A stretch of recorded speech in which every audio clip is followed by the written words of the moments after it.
Sergeant Hood!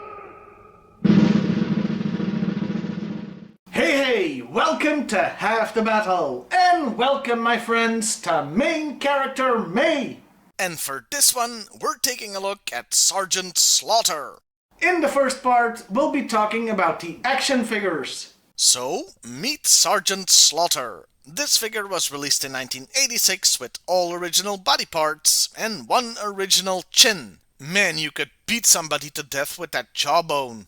This figure has a lot of nice detailing on it, especially in paint applications. From the bigger stuff like the USA letters in 3 colors on his shirt and the white belt, to the smallest stuff like the gold on the hat and belt buckle, and not forgetting the very intricate sergeant insignia on his boots. You can tell a lot of work went into this figure. This figure is also unique in that he's got the G.I.Joe logo on his pants. The first figure to have this, though later others would have these too. I'm guessing they did this to make sure kids understood this was a G.I. Joe figure. Since there could be some confusion, as this character is based on a real person. Looking at the whole figure, this guy is buff. Like, probably the buffest figure that was in the line so far at the time, except for maybe Roadblock. And overall, it's a good looking figure. One that gets the image of a drill instructor over well. He only came with one accessory, a baton, which feels appropriate enough. Of course, this wasn't the only figure Sergeant Slaughter got. Hell, it wasn't even the only figure he got in 1986. I guess I should explain. You see, this first version was produced in 1985, but wasn't sold until early 86. And even then, it was never available in stores. Instead, it was a mail-in offer directly from Hasbro. But since they spent good money on a real person to be a Joe, they weren't just gonna leave it at that. So meet Sergeant Slaughter version 2. This figure was released in 1986, and even though it seems that way, it's not just a repaint of the first one, so it has some original body parts. Yeah, for some reason the waist and legs are completely new molds. And I think that sucks a little, since the original boots look much nicer and were more detailed. Hell, version 2 is overall less detailed. Well, with the exception of having a camo pattern on his pants. The biggest example of this lack of detailing is that the first figure is wearing gloves, while the second one, who has the same molds for his hands, doesn't. Oh well, at least there's still that magnificent chin. And it's not like this is a bad figure, not by any means. It looks pretty good. In fact, I wouldn't be complaining except for the fact that it had to follow the superior first version. This figure also came with a baton. 2 years later, Sergeant Slaughter would get another figure. So meet Sergeant Slaughter version 3. This figure was released in 1988 with all original body parts, and it's quite a departure from his previous look. In fact, apart from the head, which still has his signature glasses, and thank God, that chin, the figure looks nothing like the previous ones. And it's a pretty neat reinvention of the character. Tan pants, brown vest with some nice detailing like the silver ammo bandolier, the red padding, and the gloves are back. Though there are some missteps. The knife handle on his chest could have been painted. But worse, it looks like the small part of his torso just below the head was meant to be bare skin, but they didn't paint it. They just kept the brown color of the mold. I mean, it's possible he's wearing a t-shirt in the exact color of his vest. But somehow I find that unlikely. Overall though, it's a nice looking figure with a good fresh take on the character. Also, for the first time, he came with a removable hat. No baton though. This brings us to the last figure the character got in the original line. So meet Sergeant Slaughter version 4. This figure was released in 1989 with no original body parts. And dear Lord! Sarge, what have they done to you? Yeah, this is Slaughter's Marauder Sergeant Slaughter, try saying that 5 times fast, where they went for an, interesting color scheme, shall we say? It's the glasses that get me with this one. Those freaking blue glasses! I know blue sunglasses exist, but in the military? Now, this figure uses the entire mold from the first version, boots included, but with less detail. The worst example of this are the hands. Not only are the gloves gone again, but they didn't paint his frickin' wristbands. So they're flesh-colored and look like he's got weird growths on his wrists. They could have painted them blue. Judging from the shirt, it's not like they didn't have enough of the stuff laying around, clearly. But no, apparently that wasn't in the budget. even though there was money enough for a weird brown splotch on the top of his hat. Yes, that was obviously an essential paint application, unlike the wristbands. Seriously, what were they thinking?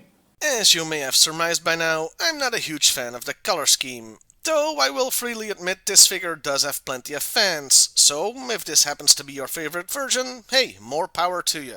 Oh, and this figure came with a baton again.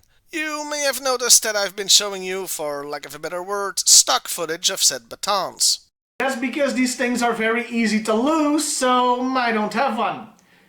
Okay, technically that's a lie. I do have one, but it's safely sealed still in its box, and I'm not gonna take it out just for this show. And the one figure that didn't come with one, well, instead, he had a very easy to lose hat. It's like they did this on purpose. Yeah, the most frustrating thing about any Sergeant Slaughter figure might just be trying to find a complete one. And those were the 4 figures the Sarge got in the original line. The only modern figures he got were a Collectors Club exclusive and 2 Comic-Con exclusives. I can't really talk about them because I don't have them and they're expensive as hell. Out of the 4 from the original line, the first is still the best, with the second and third being jointly in second place. Still good, but not as awesome as the OG.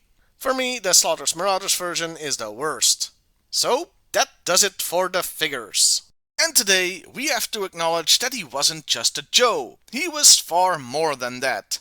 So yes, right now, we're gonna talk about him as a vehicle driver. What? That's right, today we're taking a look at the vehicles he came with, starting with his first one.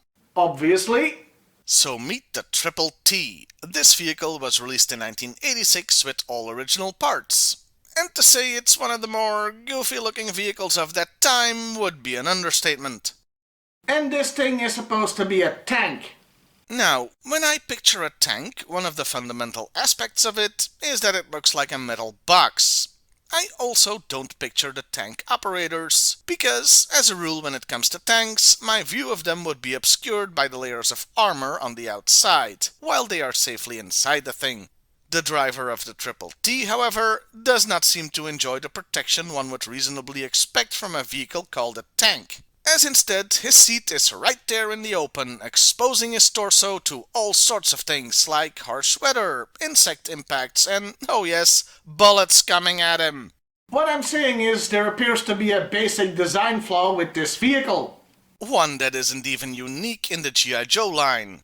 Yeah, it seems the toy designers took a perverse pleasure in putting vehicle drivers at risk, as, to pick just one example, the Havoc also shows a casual disregard for the safety of the driver. I mean, say what you will about the glass canopy of the Hiss tank, at least it's something. Anyway, ignoring the fact that the driver's chest would be turned into tomato puree as soon as the thing enters the battlefield, it looks stocky and strong. It looks like it's got fight in it.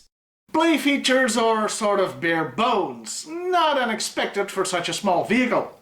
It's got 2 moving guns and 2 removable missiles, as well as a removable engine cover. For a bit of extra world building, it does have a tow hook on the back and a hole on top for a fuel nozzle that came with other playsets like the mobile command center. The tank threads are decorative as it has 4 wheels underneath. And underneath is where this thing falls down. As you can see, it's just a hollow shell with no detailing that other vehicles sometimes did have. It has 2 footpegs, one on each side, though the way they are positioned, anybody standing there when a missile is fired would lose their lower legs, or at least have them burnt to a crisp. One weird little detail is on the top of the engine cover. It's a sort of peg that could be a very short antenna, or maybe something should have clicked on there, but it was cut from the final toy. Overall, it's a weird little vehicle, but I can't say I hate it. I don't love it either, but I have to admit it's not without its charm. Hasbro got a surprising amount of mileage out of this mold.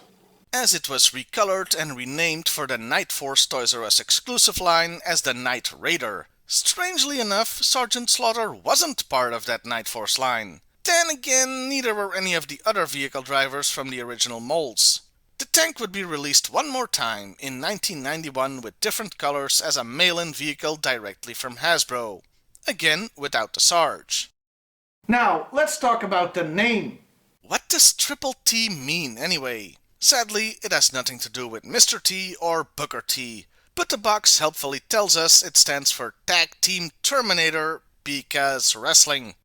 Okay, a couple of points here. Firstly, the title is a little confusing. Does it mean this thing terminates tag teams, or does it form a tag team with Slaughter to terminate their enemies? I'm gonna guess the latter. Secondly, with 3 T's, you'd assume one would stand for tank, but it doesn't. In fact, the front of the box never calls it a tank. The only reason I've been referring to it like that is because the back of the box does call it one. And who am I to argue with the back of a box? By the way, for some foreign file card fun, they kept the name Triple T in Belgium, but the full name was Technische Terreintank, or Technical Terrain Tank, so they put the word tank in there this time.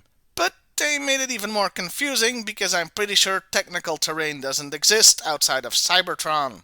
Moving on. The Triple T wasn't the only vehicle the Sarge got in the original line. So meet the Warthog AIFV. This vehicle was released in 1988 with all original parts, with version 3 of Sergeant Slaughter.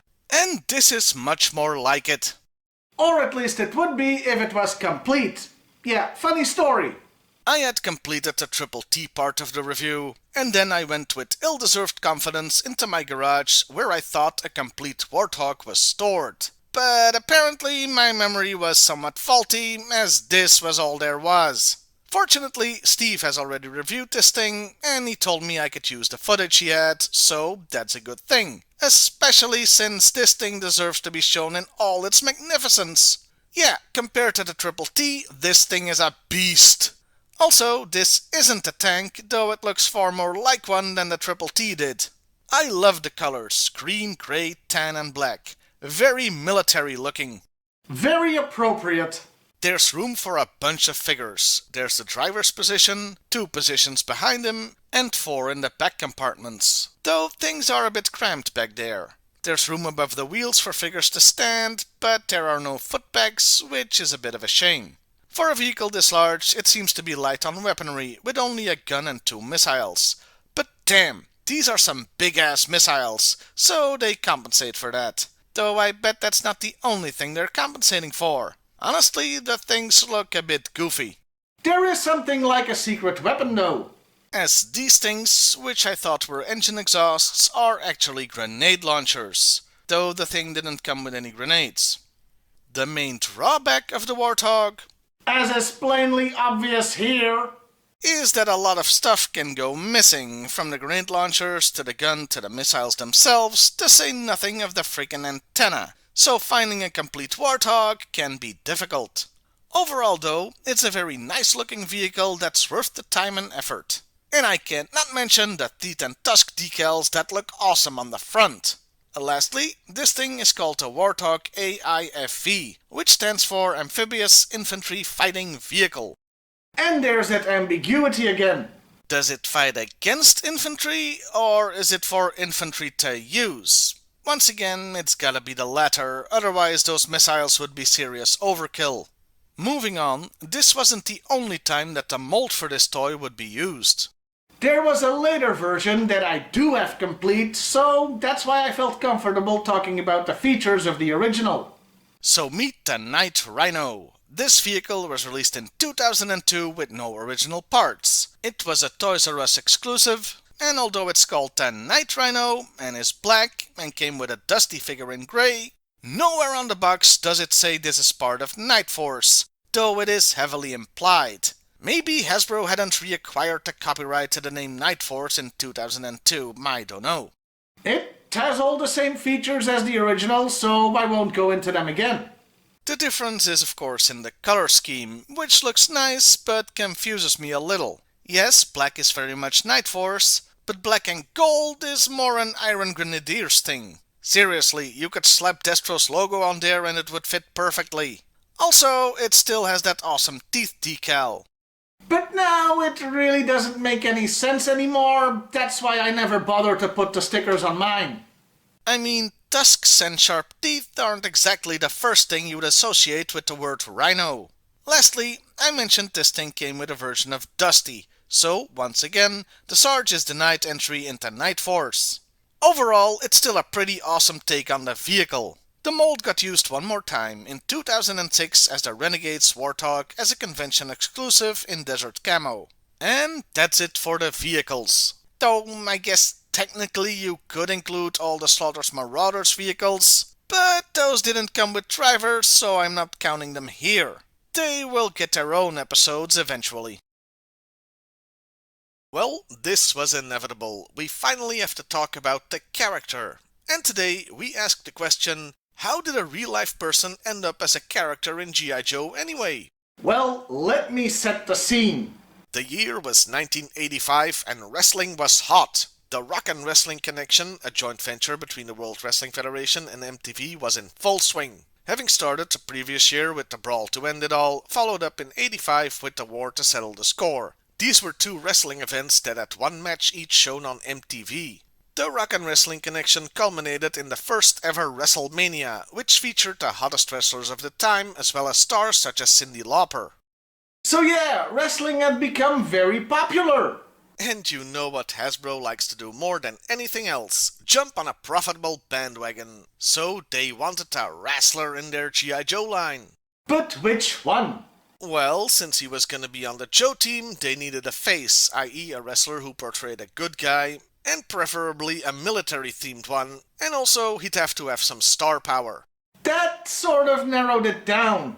Since outside of Sergeant Slaughter, the only other guy I can think of from the time is Corporal Kirshner, and he didn't really have set star power. So Hasbro got in touch with Robert Remus, aka Sergeant Slaughter, who was very keen to get involved. There was, however, a problem. Well, a couple of problems, really. All called Vincent Kennedy McMahon, the owner of the World Wrestling Federation, the place Slaughter was working at in 1985. The first problem was that the WWF had a deal with LJN Toys at the time to produce action figures of their wrestlers. Well, I say action figures.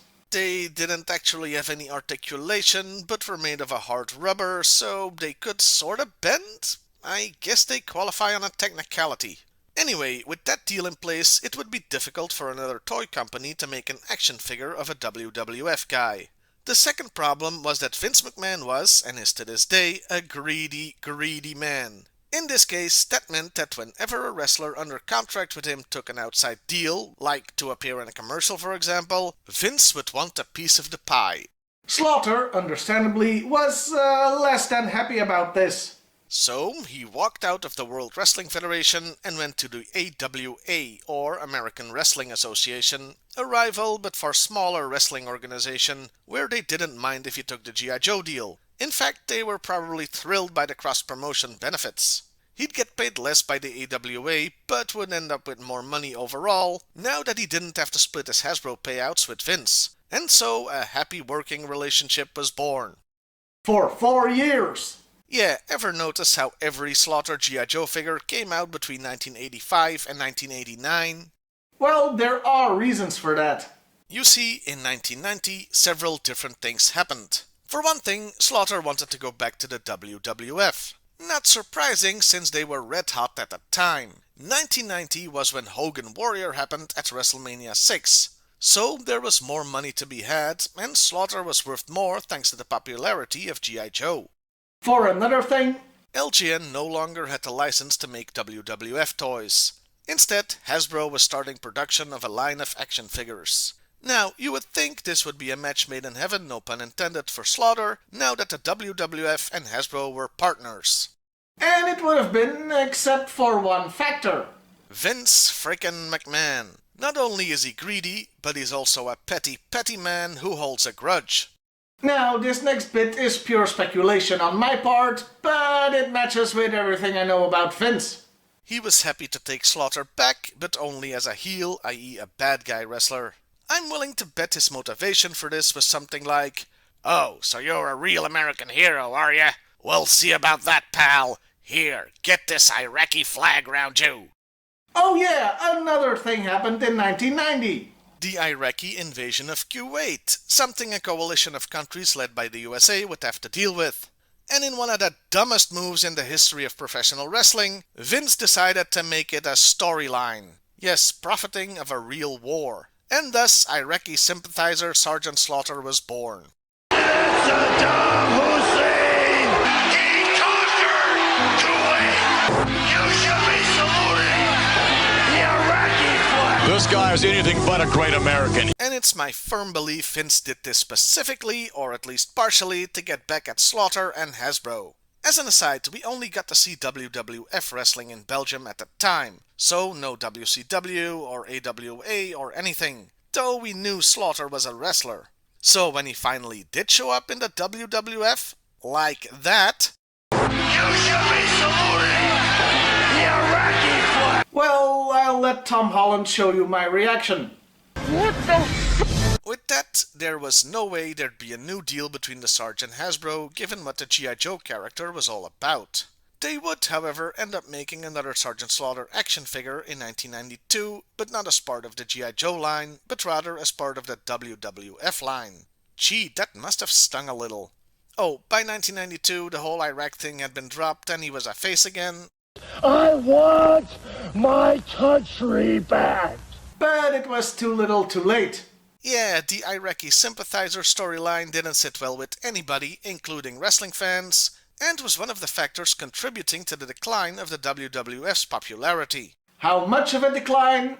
Well, WrestleMania 6 had about 67,000 people in attendance. WrestleMania 7, with the main event being Hulk Hogan vs. Sergeant Slaughter, had 16,000. In fact, they had to move the event to a smaller stadium, as they had initially booked the LA Memorial Coliseum, which could accommodate 100,000 people.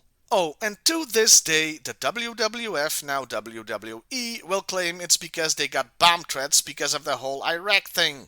The truth of the matter is, people just weren't buying tickets. Now, don't get me wrong, I'm sure that the Sarge did get death threats. I mean, nowadays people send them if their video game comes out a few weeks late. And there are unhinged assholes in any decade, but I'm saying that wasn't the reason why the venue was changed. On pay-per-view TV, the numbers were less dramatic, but still significant, with WrestleMania 6 having 560,000 buys, while 7 only at 400,000. Of course, you can't pin this all on Slaughter, as the WWF was mired in steroid and sex scandals, Hulk Hogan was becoming less popular, and there was a drop in quality of the product in general. To say nothing of the gobbledygooker. The WWF wouldn't be as white-hot as it had been in 1990 until the Attitude Era that started in 1998. As for Slaughter, he eventually retired from wrestling, but remained employed by the WWE as a legend and brand ambassador. He makes the occasional convention appearances, both G.I. Joe and wrestling ones, and looks back fondly on his time as a Joe. Less fondly on his time as a heel, I imagine. And that about wraps it up when it comes to Sergeant Slaughter, the wrestler. Oh, right, that. Yeah, he wasn't a real sergeant. I know that sounds obvious. I mean, Mark Calloway isn't a real zombie or even a real Undertaker. Roddy Piper wasn't really Scottish, and the Red Rooster wasn't a giant cock, but in the Sarge's case, it wasn't as clear-cut, as he maintained for decades that he had been a real Marine drill sergeant. In fact, the truth didn't come out until a few years ago. Now yes, stolen valor or pretending to be in the military while you're not is a scummy thing. But he was playing a character for most of it, and keeping that kayfabe up for 30 years, well, I can't help but be a little impressed. If you have a different opinion, especially if you are in the military or have been, well, that's perfectly valid, of course. To round off this part of main character May, let's go back to the toys for a quick comparison between them and the wrestler. Yeah, there are one or two differences. The wrestler never had a six-pack or those kind of muscles. Now, don't get me wrong, he was still impressive, and even today, at age 72, I'm sure he could still kick my ass. But the Joe version was a very idealized form. See also the fridge. But hey, at least they kept that magnificent chin. The first figure had him in his wrestler outfit, with the G.I. Joe logo added, though Slaughter would add that to his outfit too. The later two versions looked more military, with the main difference with the wrestler being a full set of hair. Least said about the Slaughter's Marauders version, the better. Actually, you know what? Let's talk about Slaughter's Marauder Sergeant Slaughter. And hey, this whole video has been about wrestling, so I figure we should get some wrestling reviewers in. Take it away, lads! Steve! Jay! From OSW Review, fancy seeing you on Half the Battle. Timber Joe's asks us, what bar is Slaughter Marauders Sergeant Slaughter? Well, Jay, Slaughter Marauders Sergeant Slaughter is wearing a sexy summer version of his army gear, featuring matching electric blue shades and tank top, marsh green bottom fatigues, brown knee pads, and black boots. He is! Woo! Looking forward to this one. Okay, at Wolf Lover Mike says he is a Windows XP default wallpaper. Amazing. Fantastic.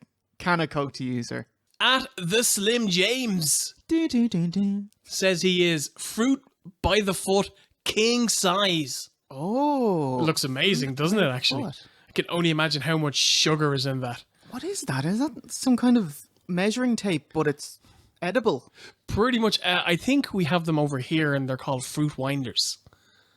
Ah. Yeah. Okay. Yes. Yeah, I love and, it. And over here, they're made by Kellogg's. Oh, okay. Yeah, they're really, really nice.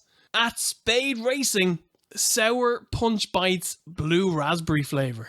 What is that? That's not edible.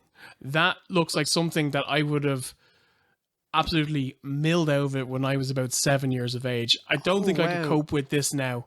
It looks like something you'd like if you were to tear up your carpet, lino from the 80s.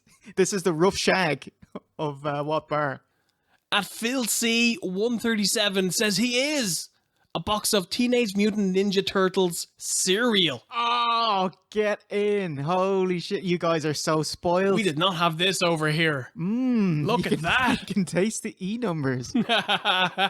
Over here, we had fucking cornflakes and porridge growing up. New Fee Timmy or New Fi Timmy, and he says Sergeant Slaughter is a pack of queso cheese ruffles. Oh, queso Yeah. meaning I'm gonna guess cheese. Cheese. cheesy cheese ruffles. Man, yeah, I'd mill them out of it. Yeah, they look absolutely. great. Now, the only thing that you could do to make it even better is to add a little bit of onion, and then you have cheese and onion, Oh, get in. and then you'd fit right at home in Ireland. Potato man. Next up, Gaz the Kitman says he is a packet of Castle Golf teas. Ooh, he's a little tease, isn't he? Can't eat them, but they're still perfect for Sergeant Slaughter. Very good, very good. Next up, Gaz the Kitman. A twofer. A two for Jay. He says he is a packet of Jolly Rancher hard candy fruit and sour sweets. Oh, They look pretty nice. I love the apple. That's my favorite one there. You can see it's a big smacker there. Getting ready for it. Or just Super, wincing in super pain sour. from how sour it is. Yeah. Yeah, totally. Yeah, I'm all in. And playing a Stormer, Jay, with the third one. Oh my god. And my personal favourite of his three, Gas the Kitman is back. He says Sergeant Slaughter is a packet of Polo mints. The mint with the hole. Oh, wow. These were so big in the early to mid 90s. Like 80s Yeah, and yeah. 90s, yeah. It's like the bum bag, but for Ireland. Polo and, do you remember, Jay, silver mints? Yes. Yeah. Did they just died off with Oasis, did they? Pretty much, actually, yeah. At Fizz versus the World, Yeah. a Lost Episodes expansion pack for Wolfenstein 3D. Look at this color here. Oh, wow. It's perfect, Wow. isn't it? It's fucking great. Well done, sir. I absolutely love it. Yeah, I love it. Can of Coke, mate. That's some deep insider iceberg knowledge there, mate. Deep insider. You can't take me anywhere, Jay. At Brett Wrong, Doesn't want to be right. a packet of Bugler pipe tobacco made in the USA. Oh. Perfect, because it even fits the theme Pipe as well. tobacco. Pipe tobacco. Oh, wow. Yes. Super clever there. I love it, mate. It's really good. At Anthony W. Rosa, with a What Smokes, Jay. I love it. I love what smokes. Yes, he is 2 packets, both the green and the blue, of Natural American Spirit cigarettes. Beautiful, mate. Oh, you smoke them on peace pipe. Me smoking my peace pipe, exactly. That looks amazing. I love the idea of branding, cigarettes, death sticks basically, and Native Americans, because they were usually kind of more, home with the land and environmentalism and that kind of stuff. No, cigarettes. Amazing, amazing. Alex on Trent, a fries peppermint cream and fries chocolate cream. They're another kind of relic from the past. Yeah, totally. Oh, much like Sergeant Slaughter. Yeah, exactly. Works perfectly. And Jay, that's it. Excellent. That is the last of our What Bars? Yeah. For Slaughter's Marauders Sergeant Slaughter. Man, say that 5 times quickly. Holy shit. Excellent. So, can of Coke to the winners there, and for the rest of you who didn't get picked, you're a loser. Killing my lungs, Jay. Steve, you need to get those Native American cigarettes into you. Just get it deep into the lungs. Oh yeah, that's good tobacco. All right, cheers for having us on, Timmer. It was a pleasure, mate. So it's a goodbye from V1. Take a boo. And myself, Jay Hunter, and remember, a winner is you. A huge thanks to Jay and V1 for doing this. They rock! Lastly, let's compare the Hasbro WWF figure with the G.I.Joe ones. It's kinda funny, the WWF figure, while being more cartoony, actually has a more realistic looking body. And that was Sergeant Slaughter the Wrestler. Today we'll be talking about the G.I. Joe character, starting, as always, with the file card. And the first thing about the first file card to notice is that his real name is classified as top secret. It's Robert Remus. Now, to be fair, when wrestlers act as a persona, they tend to not go by their real names either. I mean, it would be a cruel parent who named their child Erwin R. when their last name is Shyster. So having his real name be classified is like the inception of keeping up kayfabe. And that's the only wrestling reference you'll get. Because the file cards never mention he's a wrestler or anything wrestling related, really. The first card starts off kinda passive-aggressively, as it says just about every member of the Joe team is qualified as a drill instructor. I'm kinda getting a why are you even here vibe. And technically it's not wrong. Even if you have to be a sergeant to be a drill instructor, there are still 68 sergeants of various sorts in the Joe team. Yes, I counted. No, I have no life. Also, the card makes fun of his looks. He's got a bullet head and a Smokey the Bear hat, even though that is a real military item. The card does mention what a tough SOB he has to be if he's even better than all the other Joes at drill instructing, and nobody wants to cross him. It ends with Jarhead saying he could blow a month of pay in one night in Thule, Greenland, but that's impossible. Yeah, the implication here is that he'd spend all his money on hookers and booze, which is a bold implied statement to make on a children's toys file card. The reason it's impossible to spend all your money there is because the town of Thule, now called Quannack, has a population of about 650 people and was created by the forced relocation of indigenous people to get them away from the Thule US Air Force Base in Greenland, so interactions like the ones heavily hinted at on the card wouldn't happen. So yeah, reading between the lines, or hell, sometimes just the lines of the first file card, I get an undertone of resentment that they had to include Slaughter as a Joe. I also suspect Hasbro kindly told the file card writer, who I assume was Larry Hama, to cut that crap out for the Triple T version of the card, which, even though it came out in the same year, was vastly different. It simply states that he's a master of drill training and the extremist in rough and tumble fun. His favorite training is walking on the backs of his trainees while they do one-finger push-ups and while he verbally abuses them. If you've seen Arlie Emery, you know what that means. The card goes on to state that they say he cleans his teeth with barbed wire and shaves with a blowtorch. Everything is a battle to him. Also, he sometimes drives through enemy fortresses rather than blow them up because it's more fun that way. But that Triple T doesn't have any armor to protect the driver, so if he goes through a wall, wouldn't it crush him? Oh, there I go, adding that pesky logic to the proceedings again. The really interesting things about this card are in the foreign file card fun department, so we'll go over them here. In Holland and Belgium, he wasn't called Sergeant Slaughter, but he was rather called Sergeant Driller. So, Drill Sergeant Driller. I suppose they could have gone with the word slachter, which is a Dutch word, but it means butcher, so I can see why they changed it. In France and also Belgium again, because we're a bilingual country, he's called slaughter, or slaughter, which is just slaughter with the G and the H cut out. Google lies to me and claims it means slipping, but there's no such word in the French language. Yeah, I checked online and physical dictionaries, and it wasn't in there, so they just made up a word. Where things get really weird is in the UK. You'd expect him to just be called Slaughter, but he wasn't. No, instead, he was Sergeant Slammer. Yes, Slammer.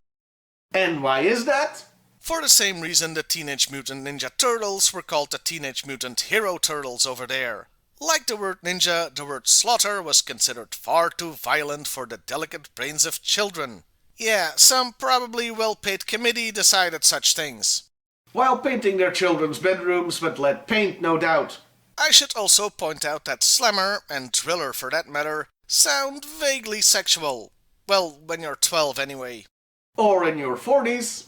Anyway, the next file card, the Warthog one, still retains some of the drill instructor text from the second one, but naturally focuses more on the Warthog, saying he's the best at getting the most of it and breaking it in. He does this by beating the hell out of it. Metaphorically, I hope. That brings us to the last file card for the What Bar Sergeant Slaughter. Yeah, I'm changing the name. It's easier to say that way. The card still calls him the Joe's best drill instructor, but naturally focuses on him being the leader of his new task force, the What Bars, giving him full authority to deploy the most heavy artillery. Under his command, the Bars have never lost a confrontation, even though they constantly fight Cobra.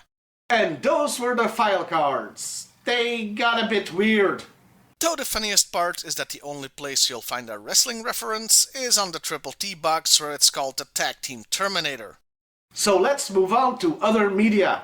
As far as the comic goes, mine can be fairly brief. He only appeared in 4 issues. He debuted in issue 48, called Slaughter no less, where he reported to the pit. Unfortunately, at the same time, Zartan was on the loose there, so a couple of Joes thought he was an infiltrator and promptly got their asses handed to them. He assisted in the capture of Zartan by punching him when he was disguised as Gung-Ho, figuring there was a 50-50 shot of getting the right one. The only other thing of note he does is chase after Zartan as he escapes again, using the Havoc because I guess he just loves seats that offer no protection whatsoever, and ends up battling the Thunder Machine, but the bad guys get away.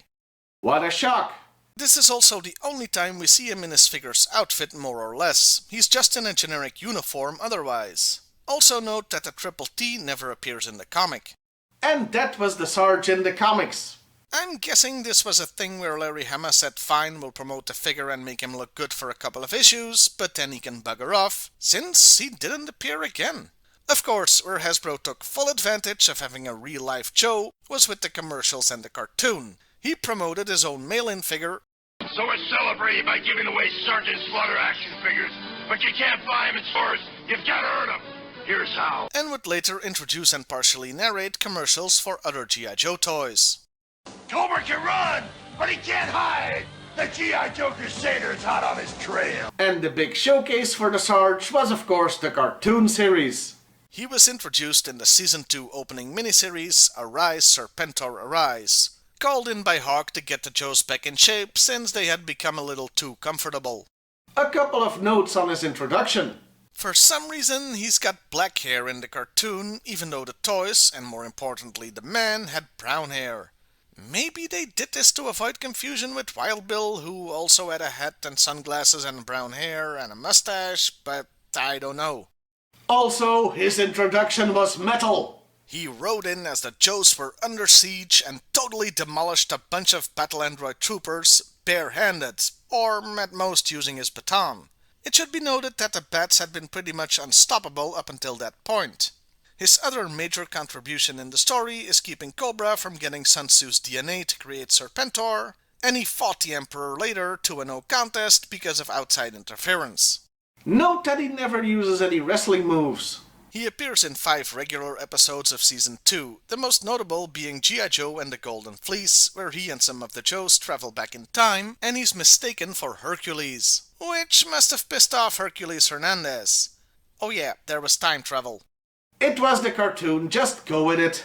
He had a starring role in G.I. Joe the movie, where his main task is to rehabilitate Falcon. Well, help him on his hero's journey, really. And he has a Class 1 slobber knocker with Nemesis Enforcer, where he actually does use some wrestling moves, like a jackknife powerbomb and elbow drops. He is one of the few voice actors, along Chris Latta, who stayed in their roles when the cartoon rights went to Deke for Season 3. He had a starring role in the opening miniseries Operation Dragonfire, not just as the leader of the What Bars, but as the de facto leader of the entire Joe team. Yeah, the Deke series got weird when it came to the Joe's leadership. Sometimes it was Sarge, sometimes it was Duke, or Hawk, or Captain Gridiron, depending on what toys they wanted to promote.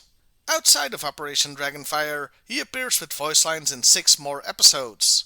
Now, the miniseries is from '89, but the Deke Season 1 was aired from September 1990.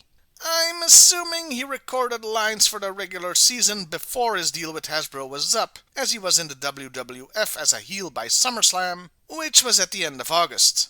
His last appearance was in An Officer and a Viperman, after which we can assume he was quietly dropped from the series because, you know... You should be saluted! You Rocky Foot! The only bit of trivia from the Deke series that I have is that they gave the Sarge a sister, though she had no speaking lines. She appeared in the episode Pigskin Commandos, where the Joes and Cobra have a football game using tanks. Again, just go with it. And the Sarge was captured and used as a prize. And that was Sergeant Slaughter, the G.I. Joe character. And that's also it for main character May. We looked at the figures, the vehicles, the wrestler, and the Joe. We even had OSW review on. How unbelievably cool was that? It was one hell of a month. And I hope you enjoyed this thorough look at Sergeant Slaughter. Next year, I haven't decided yet, but I'm thinking it's gonna be a bad guy. Well, I'll see you next time, everybody. And hey, why not like, share, and subscribe if that's your thing?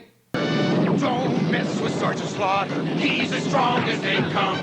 I've seen him take on 100 cobras and set them on the run.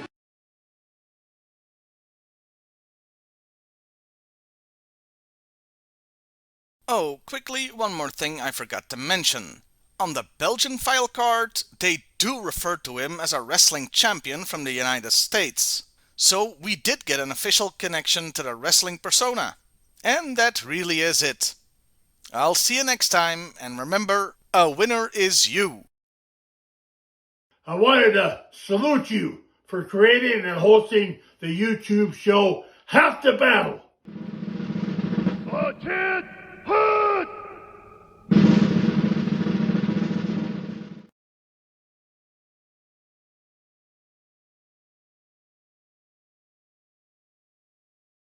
Coming into view on his way to San Jose, California.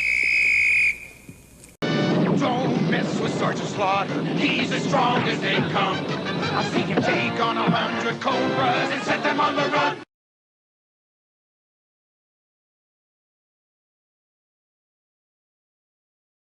And you know that song? It's called Taps. Taps! We're gonna play your song, Iron Cheek.